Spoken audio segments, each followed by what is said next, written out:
Shalom Vraha, vivendo com a Parashá Noah. Lendo para vocês o livro do nosso querido Rabino Gloiber. E desejo a você muita alegria e muitas notícias boas. A Arca de Noah e as rezas do dia a dia. Diz o Baal Shem Tov que a palavra em hebraico teivá, usada para arca, também quer dizer palavra, se referindo às palavras da Tefilá e da Torá.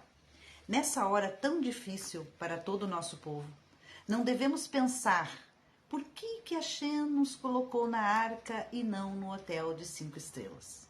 Pelo contrário, devemos acrescentar nas rezas, nas tefilot e no estudo da Torá, entrar na teivá e sair dela para um mundo melhor, o mundo da Geulah.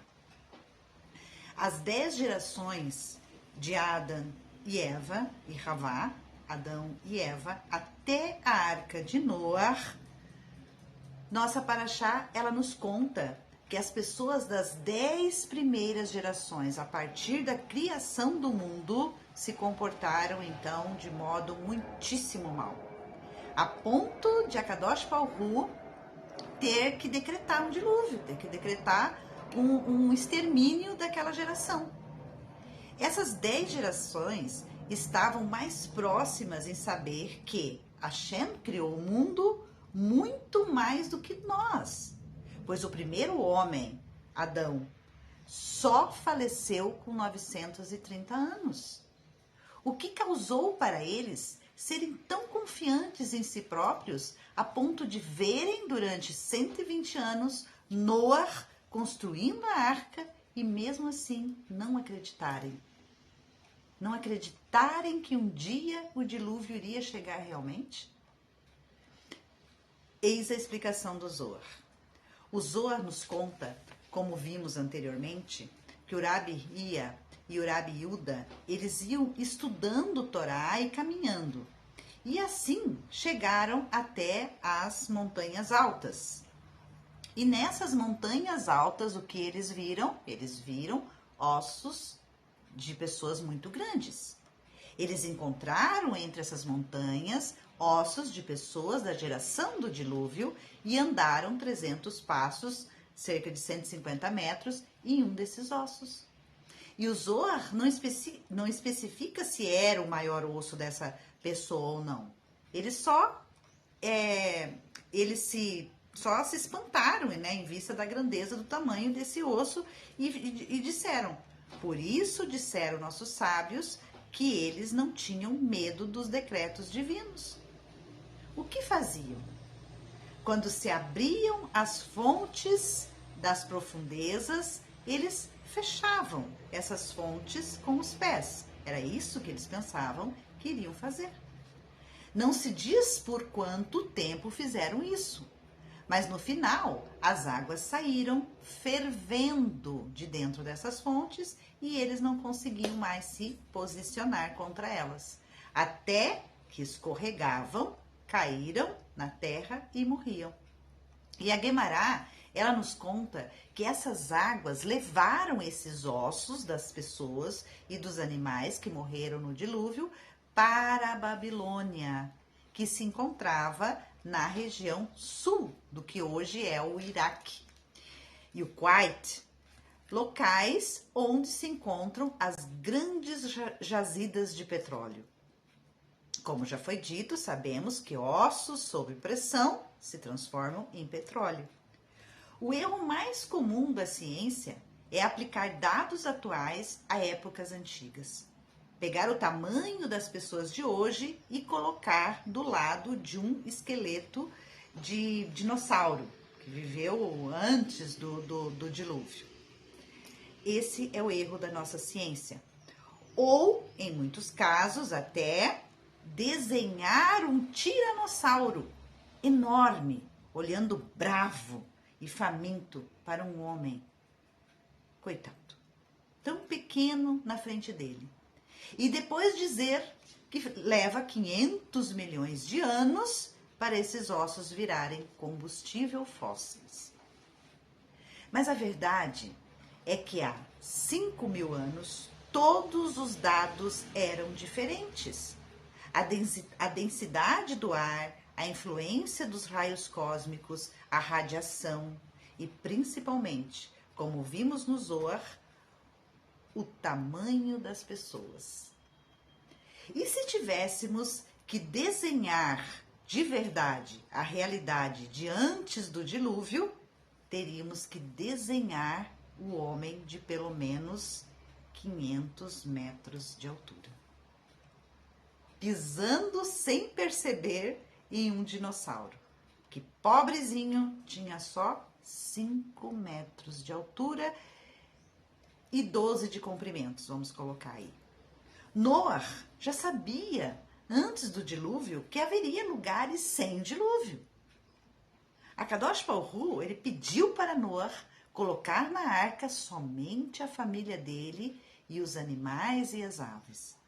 Hashem não pediu para Noah colocar na arca mudas de árvores ou de qualquer outra planta. O que a gente aprende daqui? Aprendemos antecipadamente daqui, que o dilúvio não cairia sobre o mundo inteiro, mas a vegetação estaria preservada em algum lugar que não era a arca.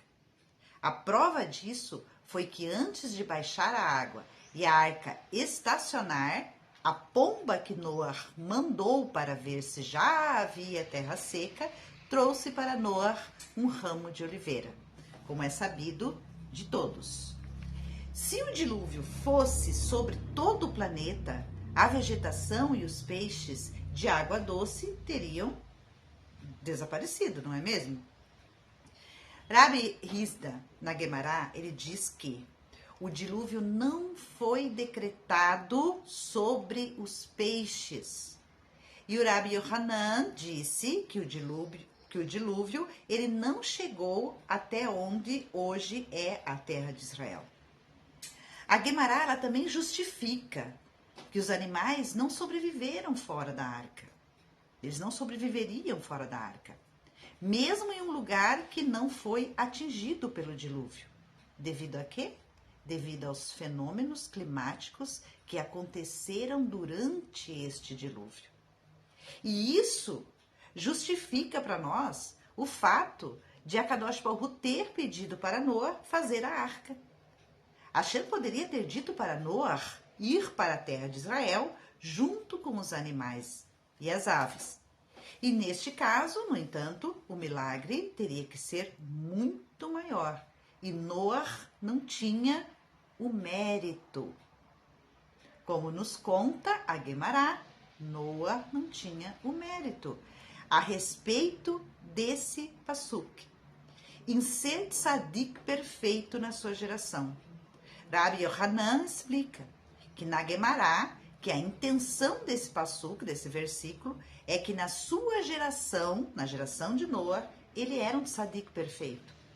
Mas se tivesse na geração de Avram Avinu, não seria considerado um tzadik.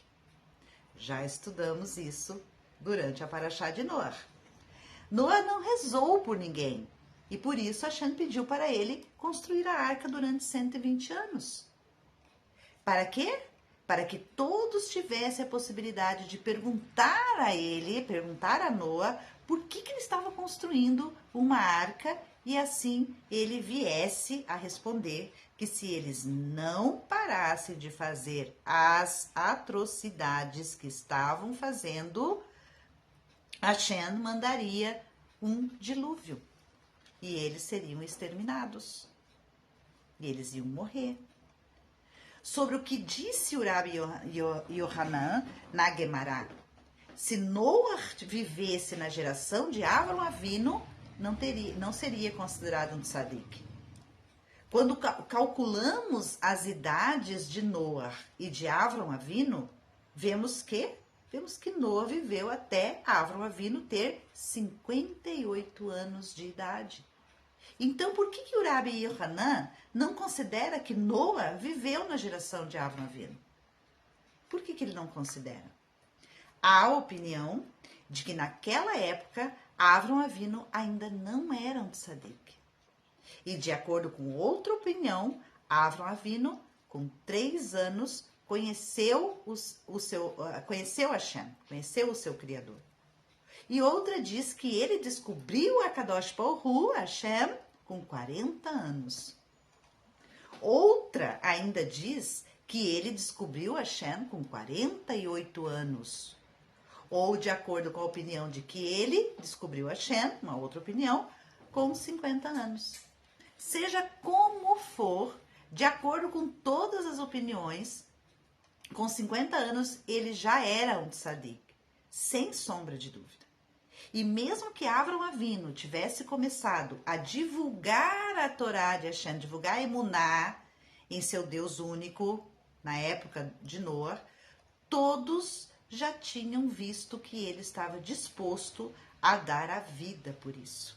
Todos já tinham percebido que Avram Avinu estava disposto a dar a vida por isso. Já tinha passado pelo teste de ter sido jogado na fornalha, por ser um tzadik, e ter saído de lá, de dentro dessa fornalha, por um milagre, também por ser um tzadik. E também ter influenciado as pessoas de Harã nesse mérito e ter feito muitos seguidores. A Torá diz que ele levou almas, carregou almas com ele, ensinando a muitos de que existe um Deus único. Ele ensinava para as pessoas que Deus é um.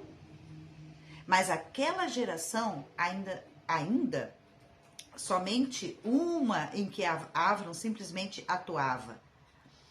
Não era a geração de Avram. Ele ainda não tinha conseguido mudar a essência daquela geração. A geração de Avram Avinu começa em uma etapa mais tardia, mais lá na frente, quando ele já estava com 75 anos. Quando ele veio para a terra de Canaã e abriu uma estrutura inteira para divulgar a Emuná em Hashem, a fé, e vieram para ele dezenas de milhares de pessoas. Eles eram as pessoas da casa de Avraham. E Avraham plantou no coração deles este princípio tão grande, como diz o Ramban. O que o Ramban diz? Até então, a fé em Hashem era só um assunto de conhecimento didático, algo que poderia ser facilmente contestado ou enfraquecido. Avraham plantou a emuná, a fé, no coração deles. E ele fez com que as pessoas se conscientizassem da fé em Hashem, a ponto de essa fé se tornar parte da essência deles. E essa é a geração de Avraham. Geração que chegou à conscientização de um único Deus. Chegou à conscientização de Hashem, a exemplo da conscientização de Avram, enraizada profundamente na essência de cada uma dessas pessoas, que ele ensinava sobre Hashem. Em comparação a uma geração assim, Noa seria considerado nada.